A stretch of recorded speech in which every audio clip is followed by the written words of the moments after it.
Hello, everybody, and welcome to the From Poverty to Progress channel, the channel that is devoted to promoting an awareness and understanding of human progress. My name is Michael Magoon. I am the author of the From Poverty to Progress book series. The first book in this series is called From Poverty to Progress, where I explain the origins and causes of modern human progress. The second book, Promoting Progress, will be available in the spring of 2023, where I build on those ideas to argue for a new policy agenda for keeping progress going. Stay tuned to the end of this video for a free book giveaway. Today I'm going to continue my series of book reviews on the topics of progress, history, economic growth, technological innovation, and many other topics. And first of all, though, I want to apologize again. I'm still not over my cold, just like last week. I'm a little congested, so bear with me. Today's book review is going to be The Secret of Our Success, How Culture is Driving Human Evolution, Domesticating Our Species, and Making Us Smarter by Joseph Henrich, who is a professor of anthropology and human evolutionary biology at Harvard University. And I have to say, this is one of my favorite books, and it definitely played an important role in my own thinking, so I'm really excited to cover this book today. Henrich focuses on the concept of cultural evolution, which develops further the thinking of my previous book review on Not by Genes Alone. Cultural evolution explains why human societies change over time. It combines the two disciplines of biology and cultural anthropology. It applies evolutionary principles from Charles Darwin to understanding how human societies change over time. And it typically focuses on pre-industrial societies. Essentially, what they argue is that there are two different kinds of evolution. The first is biological evolution, which focuses on changes to plants and animals caused by the interaction between biology and the constraints within the natural environment. Cultural evolution, though, focuses on human beings, and it adds on a new level of complexity in evolution. It focuses on changes to human societies caused by the interaction among biology, culture, constraints within the natural environment, and competition between human societies. So what does all this have to do with progress? Well, as I argue in my book, I believe that progress itself is a third type of evolution, that essentially cultural evolution created the foundations for how societies change over time, but it could not create progress for the masses. But once human beings unintentionally invented the 5 keys to progress, and here I'm talking mainly about the city-states of northern Italy, the principles of cultural evolution could then deliver actual progress for the masses. For this reason, I believe the concept of cultural evolution gives us great insights into the concept of progress. So let's get to some of the quotes from the author. We humans are not like other animals. The key to understanding how humans evolved and why we are so different from other animals is to recognize that we are a cultural species. Recognizing that we are a cultural species only makes an evolutionary approach even more important. Our capacities for learning from others are themselves finely honed products from natural selection. We are adaptive learners who, even as infants, carefully select when, what, and from whom to learn. The secret of our species' success resides not in the power of our individual minds, but in the collective brains of our communities. Our collective brains arise from the synthesis of our cultural and social natures. From the fact that we readily learn from others, i.e. our cultural, and can, with the right norms, live in large, widely interconnected groups, i.e. we're social. Other species have also spread widely and achieved immense ecological success. However, this success has generally occurred by speciation. In other words, that as non-human animals moved into a new ecosystem, they tended to form new species over time. They did not culturally adapt in the same way that human beings do.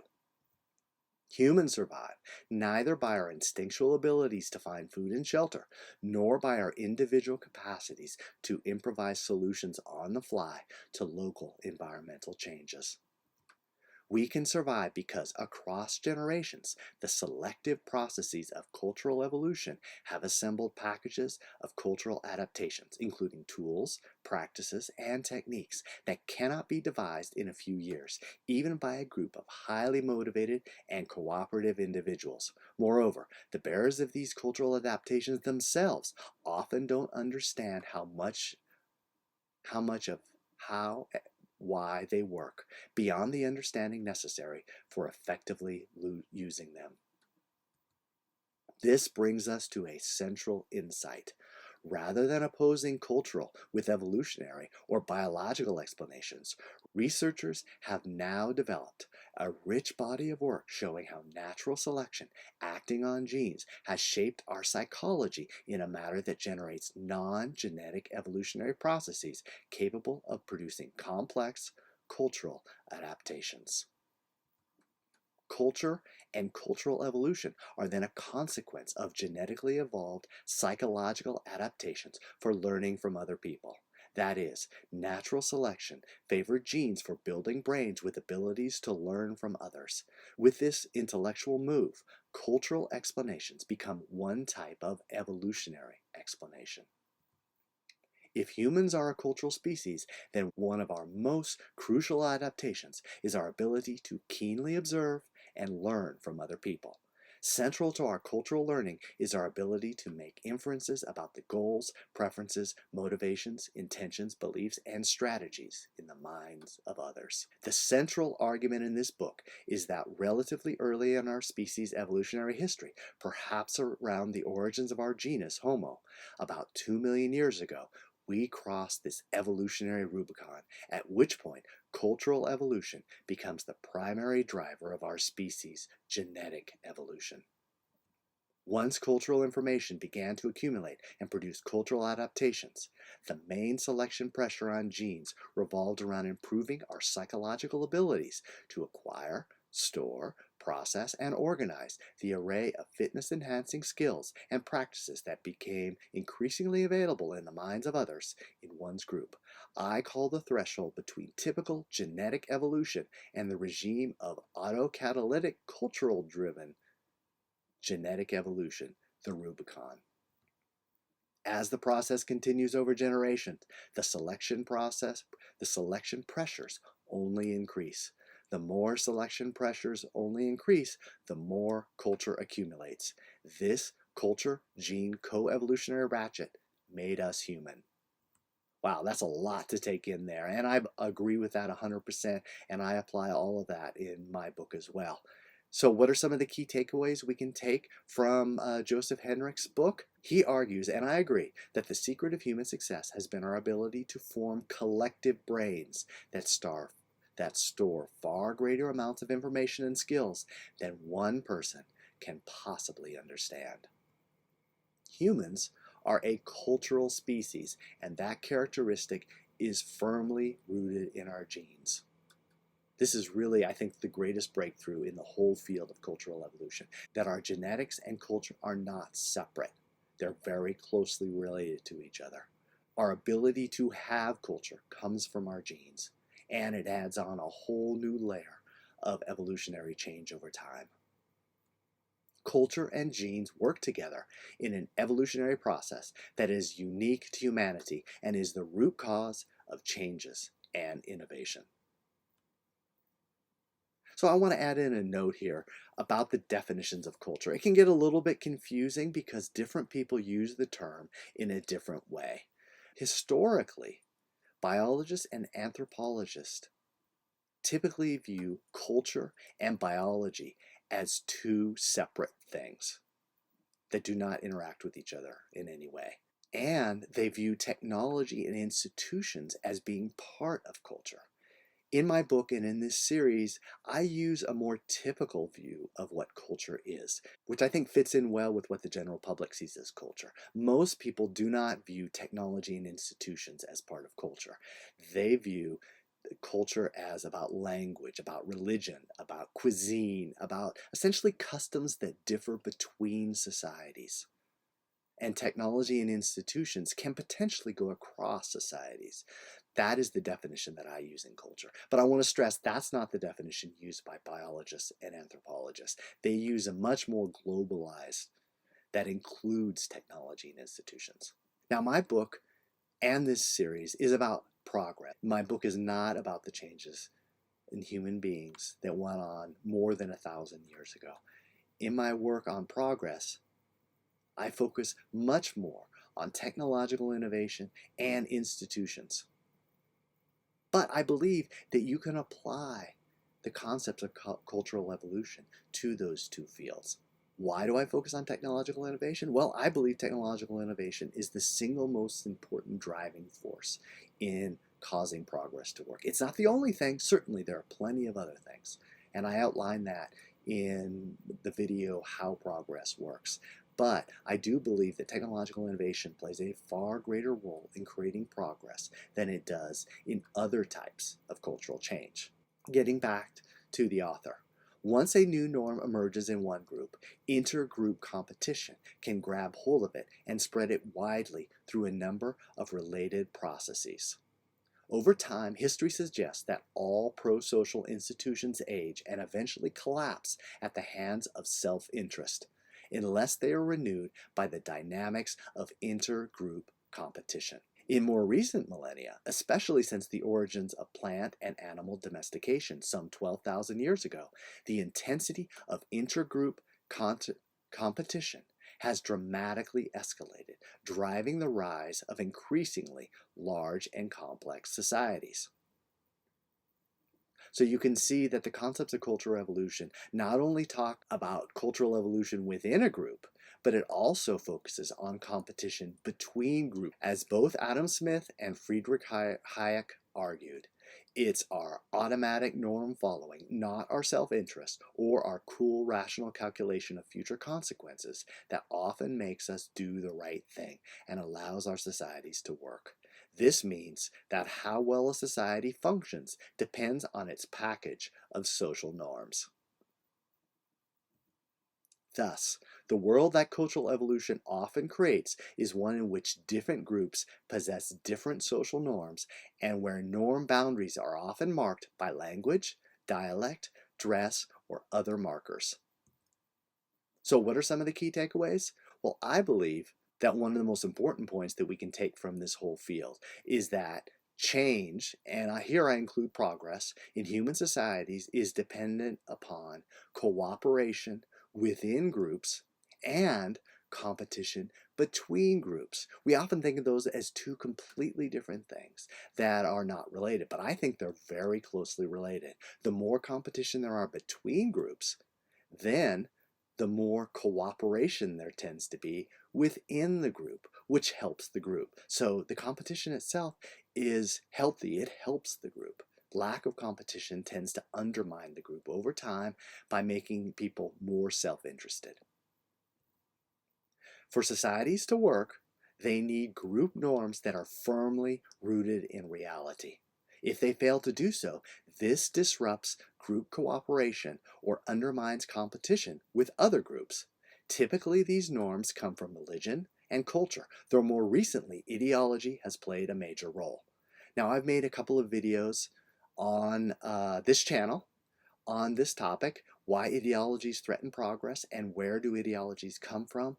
I would suggest taking a look at those videos if you're interested in this topic. Getting back to the author's quotes, recognizing that we are a cultural species means that even in the short run, when genes don't have enough time to change, institutions, technologies, and languages are co-evolving with psychological biases, cognitive abilities, emotional responses, and preferences.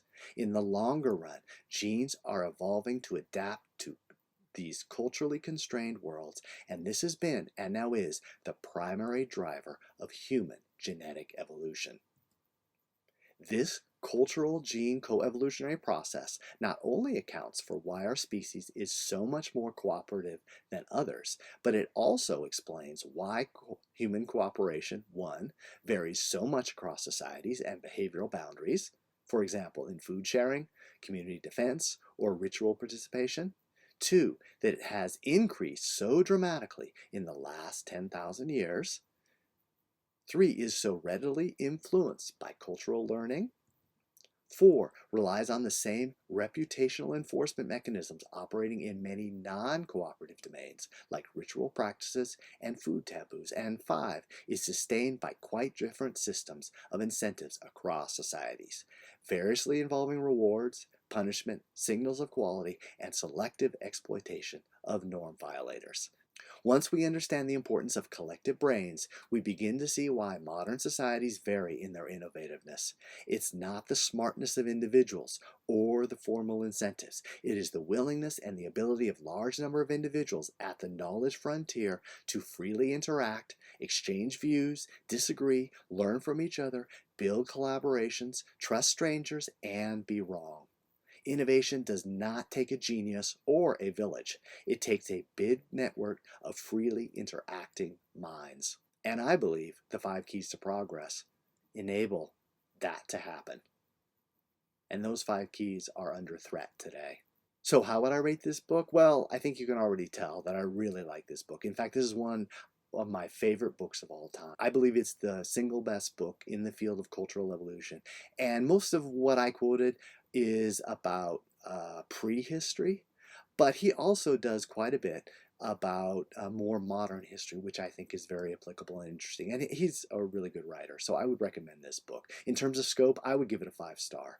It really covers a huge amount of ground. It goes into science, it does human prehistory, it does a little bit in modern human history, and in theory, it makes major contributions. Of course, it builds on the ideas of cultural evolution, which I talked about earlier, but I think this book makes a lot of theoretical breakthroughs. And unlike most books in the field of cultural evolution, it's pretty well written. I'd give it a 4.5, which is unusually high for a book of this type of content. It is a very interesting read, and I think pretty much everyone can sit down and read this and want to keep reading. My personal rating, well, this is an easy 5-star. Again, this is easily one of the 10 or 20 top books that I've ever read in my life. And I love this book. I've read it multiple times, and I think you'll get a lot from it as well. I would consider it a must-read for anyone interested in how and why human societies change over time. And if you're interested in progress, then this is also a must-read. If you want to hear more details about this book, go to my website, techratchet.com, and search for Secret of Our Success. Well, I hope you like this video. Please subscribe and like. It really helps this channel grow. Also, I'd appreciate any comments so that I know what it is you like and what it is you dislike about this episode and other episodes on the channel. If you'd like more resources on the topic of progress, I'd recommend going to my website, FromPovertyToProgress.com. With a free email subscription, you get free ebook samples, free audio samples, and discounted prices on ebooks and audiobooks. If you insist on paying full price, you can buy my books in the ebook, paperback, and hardcover format at Amazon and Ingram Spark if you're a bookstore or a library. Audiobooks are available at Amazon, Audible, and iTunes. If you're interested in book summaries on the concepts of technology, history, economic growth, and progress, I would recommend going to my other website, which is techratchet.com. I've got over 280 book summaries there, and many of them I will be covering in future episodes in this channel. So please tell me which one you're most interested in covering. So now we've gotten to the exciting part. It's a free book giveaway. I'm giving away a digital copy of my first book, From Poverty to Progress. Most of you already know the rules. If you don't know the rules, please pause this video and read the instructions. I hope you enjoy this video and that you explore more episodes on this channel. See you next time.